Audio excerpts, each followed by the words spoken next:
What if I told you that those baby milestone charts you're obsessing over, the ones making you anxious when your little one isn't sitting up, crawling, or walking on schedule, are missing the most important parts of development altogether?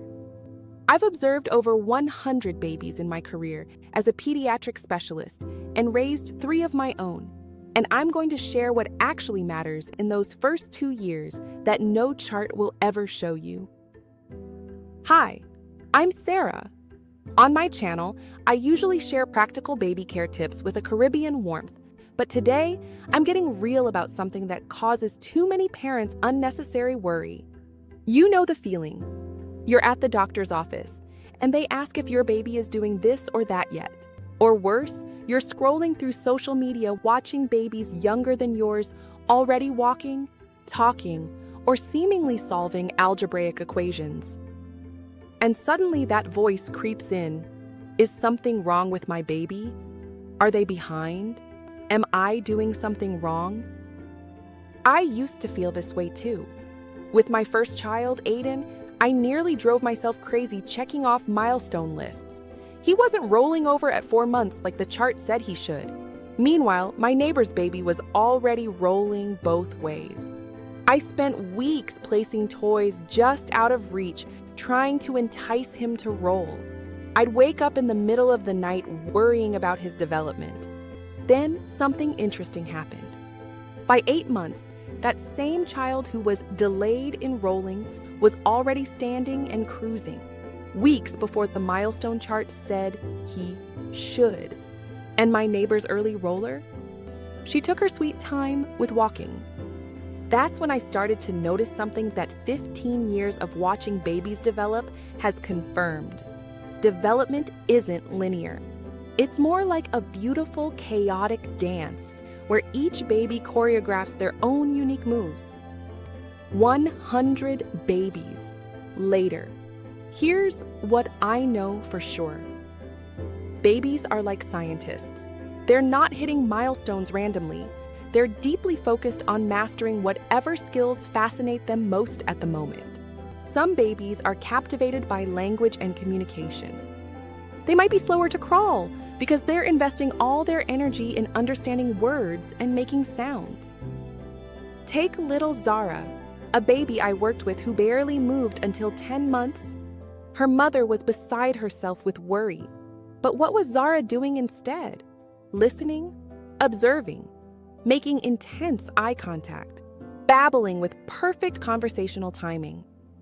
By 18 months, she was speaking in short sentences, while some of her more physically advanced peers were still using single words.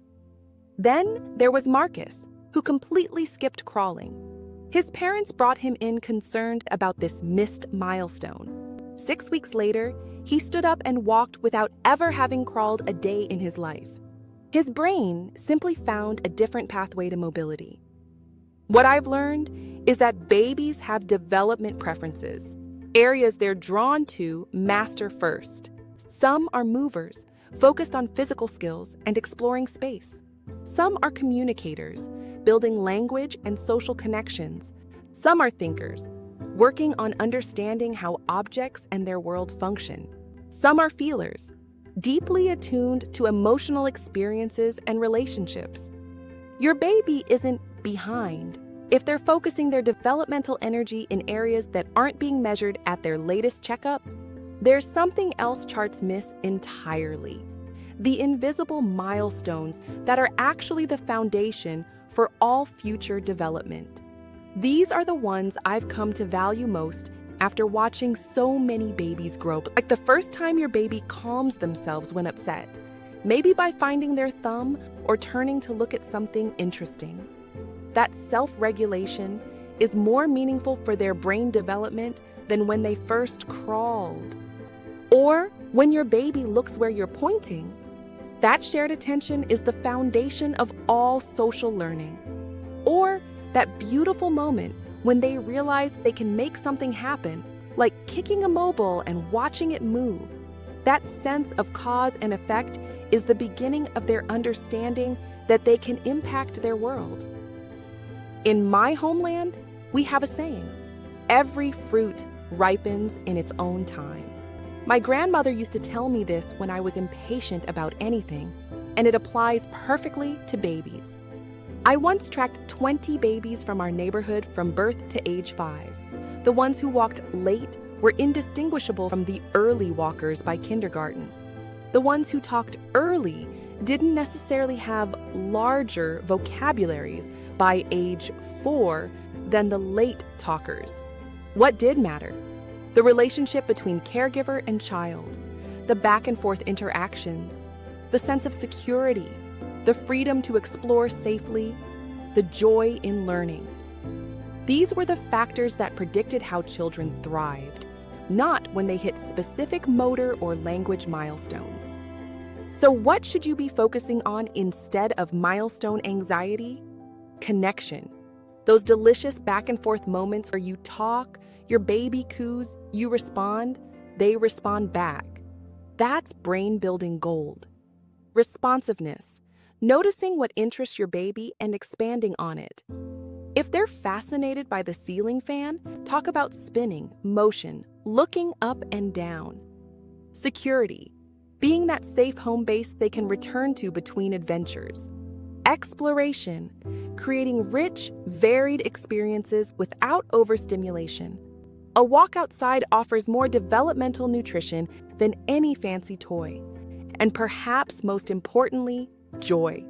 Finding genuine pleasure in being with your baby. They sense that. They thrive on it. I'm not saying ignore actual developmental concerns. Trust your gut if something feels off. But I am saying that the range of normal is much, much wider than those charts suggest. Every single day, I see parents missing the magic of their baby's unique developmental journey because they're too fixated on whether they're on track according to some generalized timeline. Your baby isn't reading the milestone books. They're reading you. They're building their brain in relationship with you. They need your delight more than your anxiety about whether they're developing right. So, put down the milestone chart. Look at your baby. Really look. What are they working on mastering right now? What lights them up? Where are they investing their developmental energy?